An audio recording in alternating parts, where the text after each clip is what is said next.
우리는 지금 계속해서 사무엘 하를 따라가면서 다윗의 일대기에 대해서 살펴보고 있습니다. 자, 그런데 오늘은 중간 부분을 좀 많이 건너뛰어 가지고 사무엘 하 15장으로 들어갈 것입니다.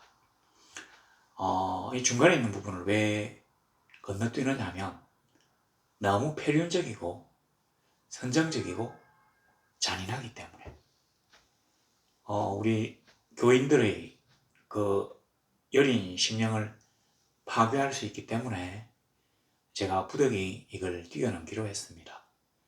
물론 하나님 아버지께서 우리에게 주신 이 말씀들이 모두 다 의미가 있고 뭔가 우리에게 주는 게 있을 수 있지만 아직까지는 제가 이걸 받아들일 만큼 성숙하지 못했나 봅니다.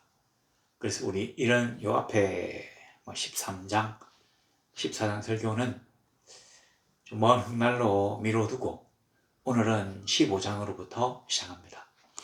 오늘 보니까 그 후에 압살롬이 자기를 위하여 병거와 말들을 준비하고 호위병 50명을 그 앞에 세우니라. 요 15장 바로 위에 뭐가 있냐면 이 14장 33절에 왕이 압살롬을 부르니 그가 왕께 나아가 그 앞에서 얼굴을 땅에 대어 그에게 절하매 왕이 압살롬과 입을 맞추니라. 그 후에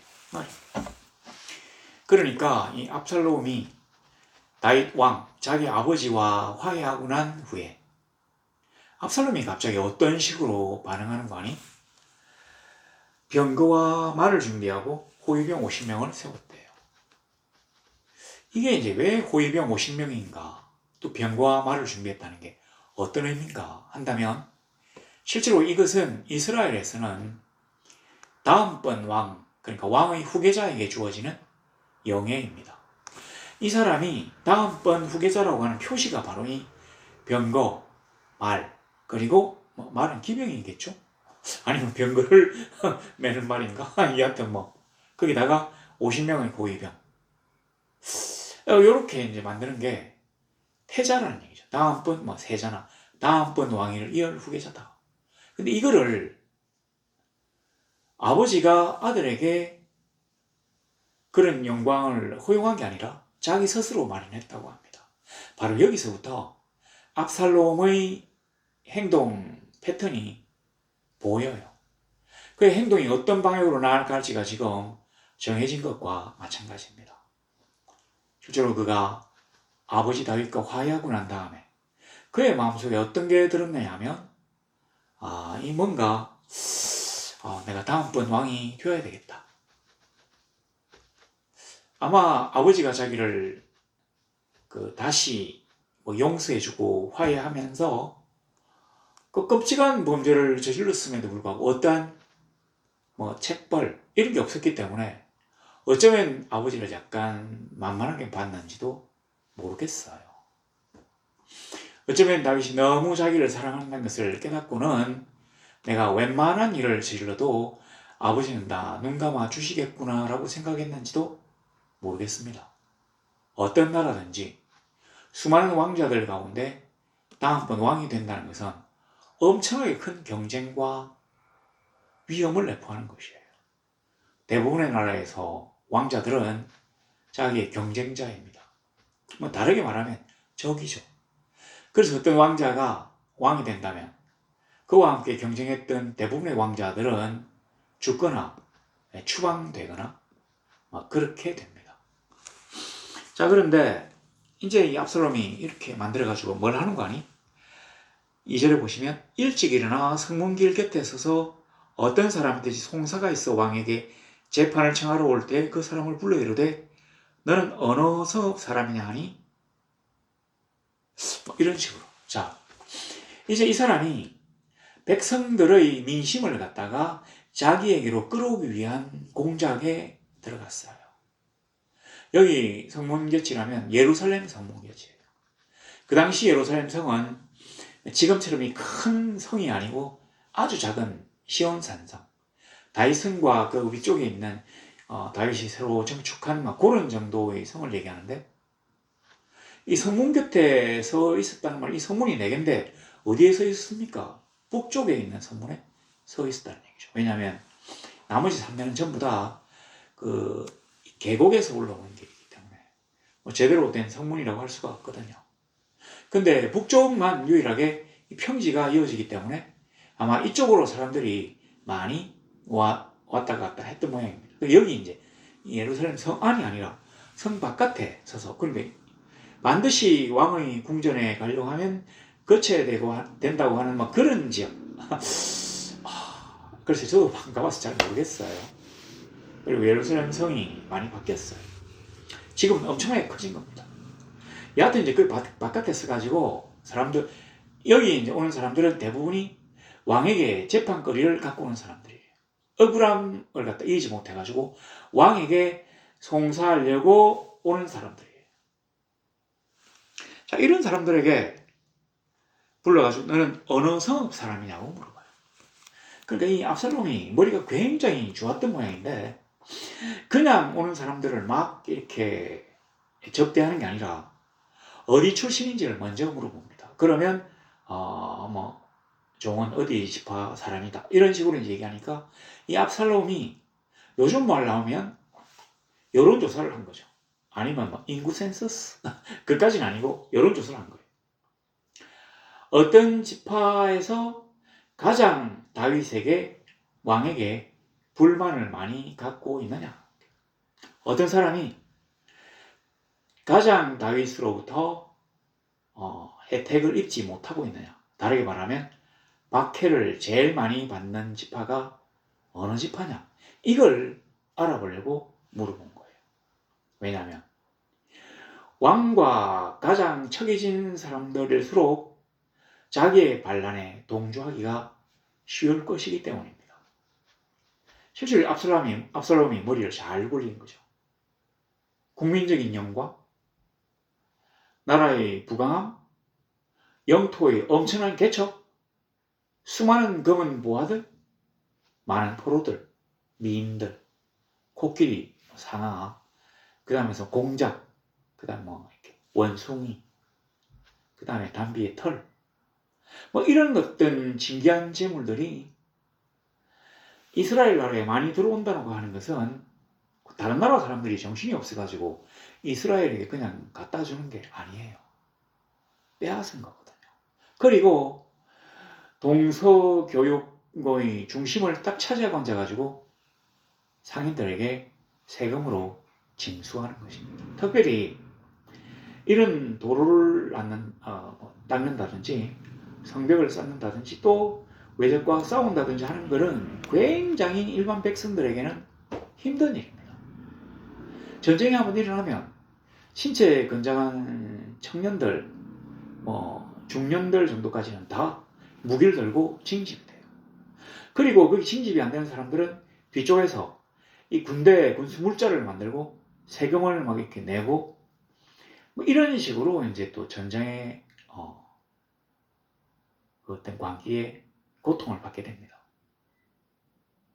그리고 이 친척들, 또 친구들, 이 가운데 틀림없이 죽은 자와 상한 자가 나와가지고 다윗에게 큰 불만을 갖고 있을 수밖에 없습니다. 나라의 영광? 이스라엘이 아무리 커지고 굉장한 나라가 된다고 해서 그러한 실질적인 백성들에게 가해진 피해가 저절로 복구되는 게 아닙니다. 그리고 아무리 다윗이 백성들 한 명 한 명까지 다 신경을 쓴다고 해도 이미 그 한계를 넘어섰어요. 나라가 너무 커졌기 때문에. 그리고 뭐 다친 사람 보훈처, 보훈부 이런 게 만들어져서 그들에게 어떤 배상을 해준다고 해도 사람의 목숨이나 신체 절단에 버금갈 만한 보상이 될 수가 없어요. 이미 죽었는데 어떻게 하는 말입니까? 이러니까 백성들이 엄청나게 불만이 많아요. 그리고 여기 왕에게 재판을 청구하러 오는 사람들일수록 그 불만과 억울함이 하늘을 찌르는 거죠. 그러니까 왕에게 찾아오는 거 아닙니까? 왕이요, 어쩌고 저쩌고. 뭐 다윗에게 직접적으로 불만을 표한 사람은 오지 않겠지만 어떤 여건상 이 사회에 핍박받고 무시받고 짓눌린 사람들이 왕에게 찾아오는 거예요. 그런데 왕은 재판관을 임명하지 않았어요. 왜 왕이 이제 원래 재판을 하게 되기 때문에 임명하지 않았는데 실제로 사람이 너무 많으니까 왕이 웬만큼 신경을 쓰지 않으면 일반 백성들이 원망과 불만을 품을 수밖에 없죠. 근데 그걸 미리 파악한 이 압살롬이 성문 밖에서 이 사람들을 불러가지고 뭐라고 하는 거니? 이렇게 3절에 보세요.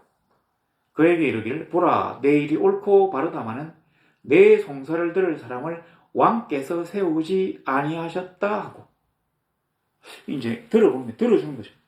이 지금 지푸라기라도 잡고 싶은 사람, 어떤 백도 돈도 힘도 없는 사람, 너무 억울해가지고 마지막으로 왕에게 호소하러 오는 이런 사람들에게 왕의 후계자로 보이는 이 유력한 왕자 압살롬이 자기들에게 친절하고 자기들의 불만을 제대로 들어준다고 하는 것은 그 자체로 굉장한 위로가 됩니다. 왕자가, 그것도 가장 왕에 근접한 유력한 왕자가 나에게 동정을 표하고 나의 말을 들어주는구나. 여기까지도 좋아요. 근데 보세요. 내 송사를 들을 사람을 왕께서 세우지 아니하셨다고. 왕이 왜 세우지 않았냐면 재판관은 원래 왕의 직무거든요. 대신이니 사령관이니 서기관이라는 각종 직위는 다 있지만 재판관은 임명하지 않았대요. 왜냐하면 왕이 해야 되기 때문에. 근데 지금 압살롬이 이렇게 말하는 이 투가 어떤 투냐면 왕은 지금 다른 데 바빠가지고 너희의 재판을 담당할 재판관을 임명할 생각조차 없다. 아니면 원래는 왕이 너희의 송사를 담당해야 되는데 그는 지금 너무 바빠가지고 전혀 재판에 지금 나올 수 있는 여가가 없어. 그러니까 너희 억울한 사연은 아무도 들어줄 수가 없어. 뭔가 지금 왕이 할 일을 잘못한다는 듯이 살짝 말을 비틀고는 뭐라고 합니까? 4절에 보세요. 이러기를 내가 이 땅에서 재판관이 되고 누구든지 송사나 재판할 일이 있어 내게로 오는 자에게 내가 정의 베풀기를 원하노라. 내가 재판관이 된다면 누구든지 송사로 오는 그 억울한 사람들의 사연을 듣고 내가 그들에게 제대로 된 판결을 내려가지고 억울함을 풀어줄 수 있을 것 같은데 애석하게도 나는 아직 왕이 아니야. 너희들의 송사를 재판할 권리가 권한이 없어. 마치 내가 다음번 왕이 되기만 하면 너희의 억울함을 몽땅 다 풀어줄 수 있을 것처럼 그들의 비위를 맞춰주고 있습니다. 그리고 뭔가 왕이 자기들의 어떤 민생에 직접적으로 개입해서 자기들을 보듬어 안아주고 있다는 그런 생각을 못하게 만드는 거죠. 이 왕이 왜 그럴까? 처음에 그는 목동 출신으로 그 부하 한 명 한 명까지 아껴가면서 정말 하나님의 법을 어기지 않으려고 최선을 다하면서 인자와 자비를 기반으로 왕이 되었는데 이제 나라가 커지고 백성의 숫자가 많아지니까 나에게 주어진 관심이 없구나 하는 거죠. 그렇게 느끼도록 만들었다는 얘기입니다. 6절에 보니까 이스라엘 무리 중에 왕께 재판을 청하러 오는 자들마다 압살롬의 행함이 이와 같아서 이스라엘 사람의 마음을 압살롬이 훔치니라. 7절 보세요. 4년 만에. 이러한 행동을 4년 동안이나 했다는 얘기입니다. 이 다윗이 왜 이런 짓을 했는지 모르겠어요. 4년 동안 자기에게 재판을 청구하러 오는 백성들이 없다면 어떤 일이 생겨서 이런 황당한 일이 벌어지는지를 파악하려고 해야 되는데 그는 자기의 일거리가 줄었다는 것에만 기뻐했는지 왜 백성들이 4년 동안이나 자기에게 찾아오지 않는지를 전혀 생각하지 않았다는 얘기입니다. 어쩌면 그는 두 가지 어떤 가설이 있는데 어쩌면 그는 포기하고 있는지도 모릅니다. 어느 때까지 하나님의 징계가 자기에게 내려지고 그 죄값을 다 치르고 난 다음에 자기가 다시 힘차게 하나님과 더불어 이 세상에 나아갈 수 있을 때까지 기다린 것인지도 모릅니다. 좋게 해석하는 거고요. 또 하나는 그가 이미 노쇠하고 너무 마음이 높아졌기 때문에 더 이상 이 천하고 어리석고 또 불만만 많은 나라의 영광을 위해 자기를 희생할 줄도 알아야 되는데 자기는 전혀 희생하지 않으면서 나라의 영광에 전혀 상관없이 나에게 불만만을 표하는 사람들 만나기 싫다. 내가 왜 그래야 돼? 나는 할 일이 많아. 그런 백성 한 명 한 명 붙잡고 앉아가지고 뭐 네가 올리 해봐야 아무런 의미가 없어. 라고 생각하게끔 이 사람의 마음이 교만하고 백성들과 멀어진 것인지도 모릅니다. 둘 중에 어느 것인지 몰라요. 그러나 4년 동안 재판에 제대로 임하지 않고 자기 아들 압살롬이 백성들의 민심을 훔치는 것을 어떻게 해결해내지 못했다는 것은 굉장한 이 사람의 실수입니다. 잘못이에요. 흠결입니다. 왕은 이래서는 안 되는 것이죠. 자, 그런데 이제 드디어 4년 만에 압살롬이 왕께 말합니다. 내가 여호와께 서원한 것이 있사오니. 언제 이제 서원했느냐면 이 사람이 나쁜 짓을 저지르고 암논을 죽이고 그술 왕에게로 도망을 갔던 바로 그때 서원을 했어요. 나로 하여금 예루살렘으로 돌아가게 하시면 내가 당신께 뭐 이런 서원을 했는데 청하건대 내가 헤브론에 가서 그 서원을 이루게 하소서. 당신의 종이 아람 그술에 있을 때 서원하기를 만일 여호와께서 반드시 나를 예루살렘으로 돌아가게 하시면 내가 여호와를 섬기리이다 하였나이다. 왕이 그에게 이르되 평안히 가라 하니 그가 일어나 헤브론으로 가리라. 자, 다윗은 이제 영성이 완벽하게 죽었던 모양입니다. 아들을 너무 사랑해가지고 이 아들이 얼마나 큰 죄를 저질렀는지에 대해서 경고하고 경책하고 처벌하지 않았어요. 하나님의 공의를 그가 왕으로서 아들에게 세우지 않았어요. 나아가서 그의 영성이 죽었기 때문에 지금 압살롬이 어떤 생각을 가지고 헤브론으로 가려고 하는지를 전혀 낌새조차 봐가지 못했다는 얘기입니다. 영성이 없고 영혼이 죽었기 때문에 이 아들의 흉중에 들어있는 생각을 도무지 알아낼 수가 없어요. 우리가 인생을 살면서 하는 일들이 제법 잘 풀리고 뭔가 약간 좋지 못한 일은 있어도 나 자신에게 어떠한 피해도 있지 않고 점점 더 부유해지고 세력이 커지고 편안해지면 나도 모르게 마음이 높아지고 하나님 앞에 겸비하여 나아가는 일을 점점 덜 하게 됩니다.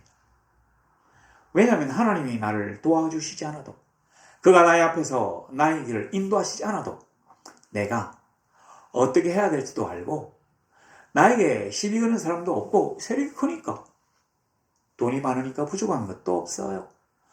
돈이 없으면 권력으로 하면 돼요. 이 두 가지를 갖고 있으니까 웬만한 것은 그에게 어떠한 흠집도 내지 못합니다. 아낄 장애가 되지 못해요. 그러니까 하나님께 기도하지 않습니다. 우리가 처음에 하나님께 열심히 기도함으로 우리의 심간이 폈다면 그걸 가지고 더 감사함으로 하나님께 나아가는 게 아니라 더 가까이 나아가는 게 아니라 그렇기 때문에 하나님께 나아가는 것은 그만이. 왜냐하면 그가 불꽃 같은 눈동자로 나를 살피심과 동시에 나를 감시, 감독, 처벌하시기 때문이죠. 귀찮은 거예요. 맑은 물에는 고기가 살 수 없다고? 사실 아닙니다. 맑은 물일수록 고기가 많이 살아요. 아주 맑은 그 회룡 골짜기, 그 사패산하고 그 도봉산 요 사이에 있는 이제 그 회룡 그 골짜기 의정부가 있잖아요. 거기 그 계곡이 물이 너무 맑아가지고 물고기 한 마리도 살지 않은 것 같은데 어느 날 뭐 좀 심심해서 자세히 물을 살펴보니까 그 안에서 물색과 거의 비슷해서 자세히 살피지 않으면 알 수 없는 그런 뭐 물고기들. 피라미드 아니에요. 제법 손가락 3개 정도의 제 손바닥 길이보다 더 긴 물고기들이 어마어마하게 많이 있더라고요. 때를 막 쥐어주고. 그러니까 물이 맑을수록 물고기 사는 건 아닌데 우리는 이 물고기가 이 물 바깥에 사람에게 쉽게 발각되어가지고 이렇게 딱 낚여갈까 싶어가지고 그런 말을 했는지도 모르겠어요. 그래서 뭔가 좀 적당히 어두컴컴하고 좀 탁하고, 그래서 맨눈으로 보기 어려운 막 그런 상황을 만들려고 하는지도 모르겠어요. 그래야 좀 범죄도 저지르고 재미도 좀 보고 돈도 좀 뺏고 사람도 좀 때리고 남의 나라로 짓밟고, 이런 게 사람 사는 재미 아닐까요? 바로 그런 생각으로 그랬는지도 모르겠습니다. 내가 하나님 앞에 너무 열심으로 나아가서 그의 앞에 발가벗고 서 있는 게 두렵다. 왜냐하면 나는 죄 많은 인간이거든. 이렇게 생각했는지도 모르겠어요. 어쨌든 간에 이 사람이 하나님 앞에 열심을 가지고 나아가기를 두려워합니다. 왜냐하면 그는 죄인이고 비록 용서만 받았지만 그에게 엄청난 처벌들이 이미 예언이 되었어요. 우리 앞에 10몇 절입니까?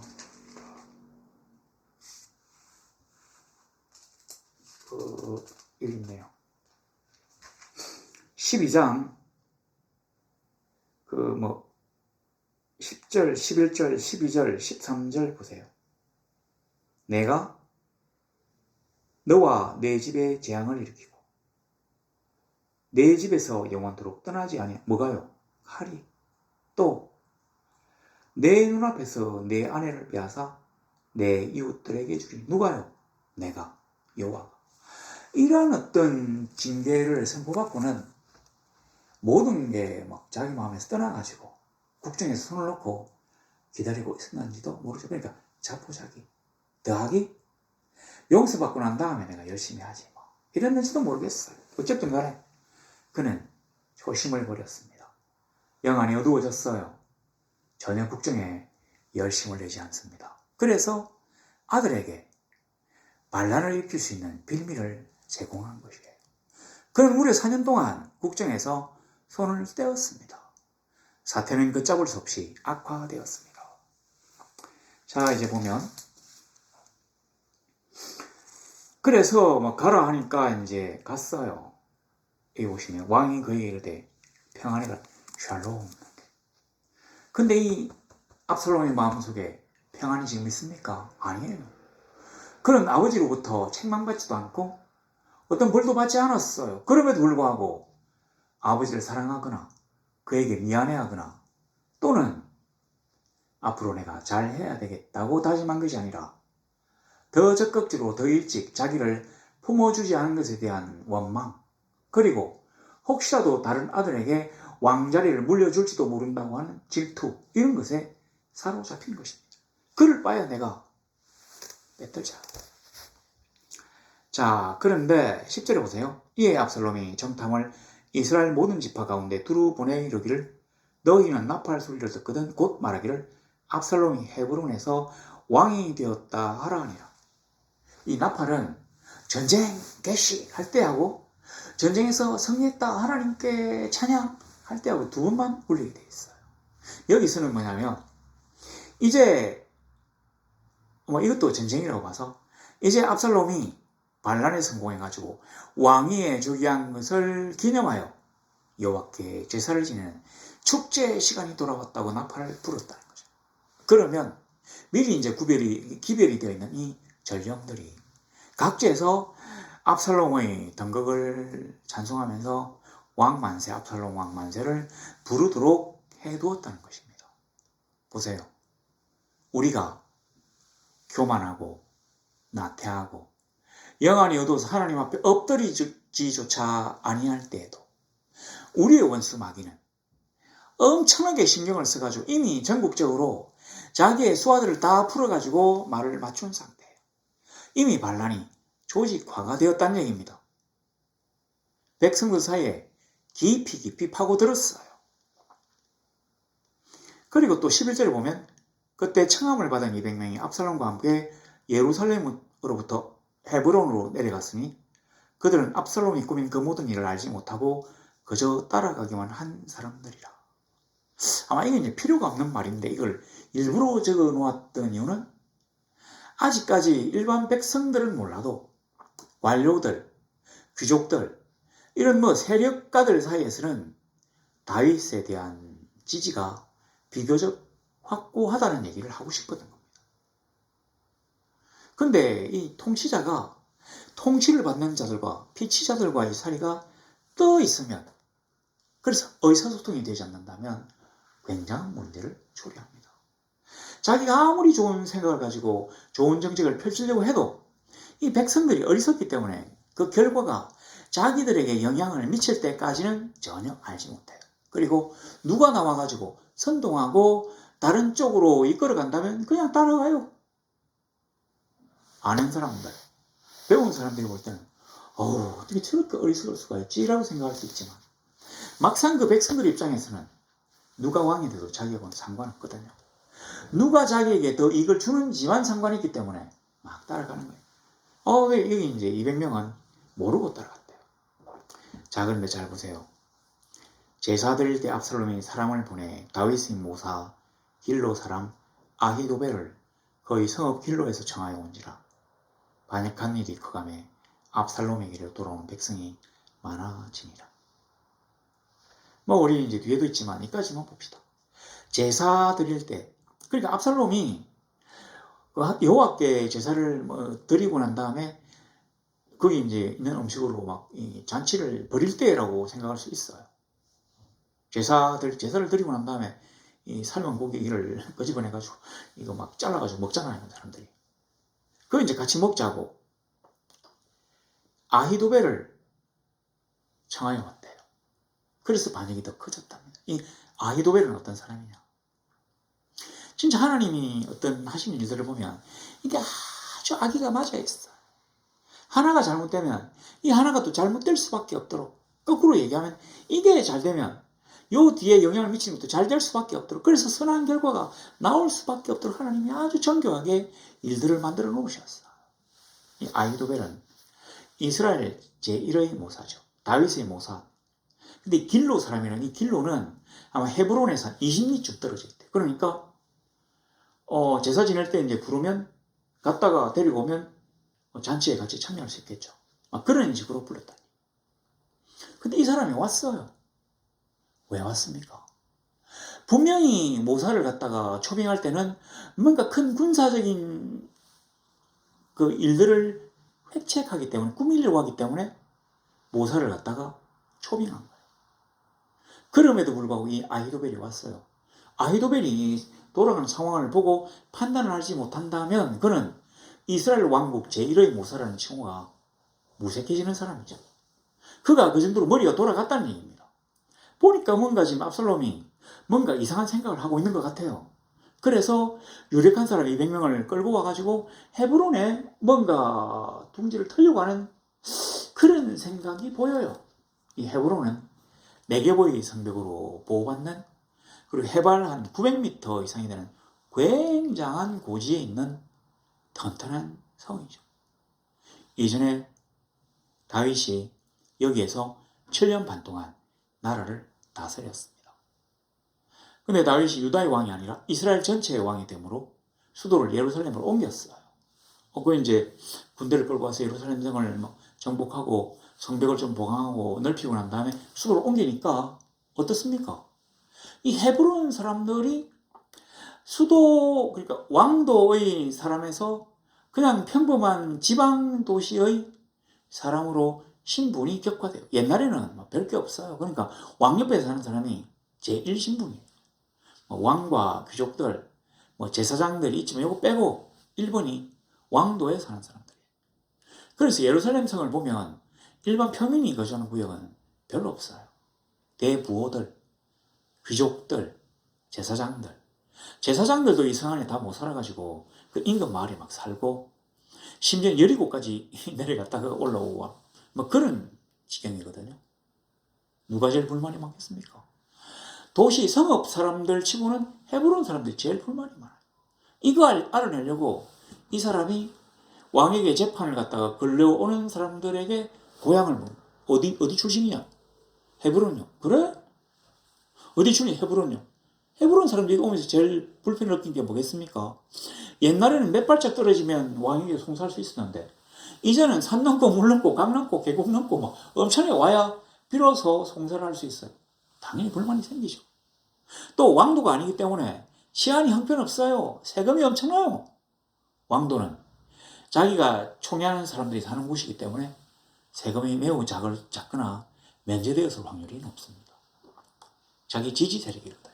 지금 보면 북한 보면 평양 사람들은 조금 특별하잖아요. 뭐 그렇다고 합니다. 자기 지지 기반이. 그래서 이 사람들의 어떤 향수, 다시 우리에게 왕이 서서 이 헤브론이 중심이 돼가지고 이 나라를 다스릴 수 있으면 좋겠다. 그걸 딱 만족시키는 거예요. 그러니까 이 압살롬이 굉장히 지금 머리를 잘 굴리는 겁니다. 우리의 원수 마귀는 우리가 전혀 신경을 쓰고 있지 않음에도 불구하고 우리를 넘어뜨리기 위해 자기의 최선을 다하고 있다는 사실을 알아야 합니다. 이 아히도벨이 어떤 사람이냐? 놀랍게도 바세바의 할아버지예요. 아마 이 아히도벨은 이제 책사, 군대 군사이기 때문에 전쟁 잘 치는 장군들을 아주 사랑했던 것 같아요. 그래서 손녀 사위를 해야 됩니까? 하여튼 그 사위로 우리아를 들고는 행복했어요. 근데 우리아가 이 다윗의 마수에 걸려서 죽고 자기의 그 참 눈에 넣어도 아프지 않을 그런 소녀 딸을 빼들어가 가지고 신세를 망쳤다고 생각했기 때문에 지금은 이 사람이 세력이 없어 참고 있었지만 반란 세력에 바로 붙었다는 거예요. 그걸 아니까 압살롬이 또 아히도벨을 불렀던 것입니다. 오늘 이까지. 그러니까 자 제1의 책사까지 그에게 붙고 200명의 유력한 사람들이 그와 함께해서 그가 하나님 앞에 왕저기를 아래는 그런 제사를 지냈다는 소문이 돌자 돌아오는 백성이 많아집니다. 이 세상에 살면서 항상 행복하거나 모든 일이 잘 되기만을 바랄 수는 없어요. 우리가 생각지도 못했던 일들이 우리가 생각지도 못했던 곳에서부터 그런 시간에서 일어날 수가 있습니다. 그러나 우리가 만일 하나님 앞에서 우리의 최선을 다하여 그를 경외하고 그와 함께 하기를 절기한다면 천하의 모든 것을 다 아시고 전능하신 하나님 아버지께서 우리 편이 되셔서 우리와 함께 하실 터인데 걱정할 게 뭐 있겠습니까?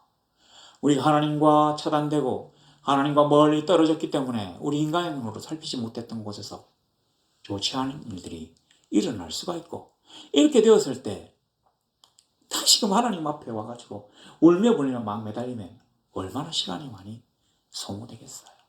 우리의 노력과 안녕과 평안이 하나님의 샬롬이 얼마나 회방을 받겠어요. 하나님의 샬롬이야 회방을 안 받겠지만 하나님으로부터 샬롬을 받은 우리의 샬롬이 말도 못하게 흔들릴 것입니다. 그렇게 되기 전에 하나님 안에 하나님과 더불어 하나님과 함께 길을 걸어가는 우리 성도들이 되시기를 우리 주 예수 그리스도 이름으로 간절히 소망합니다.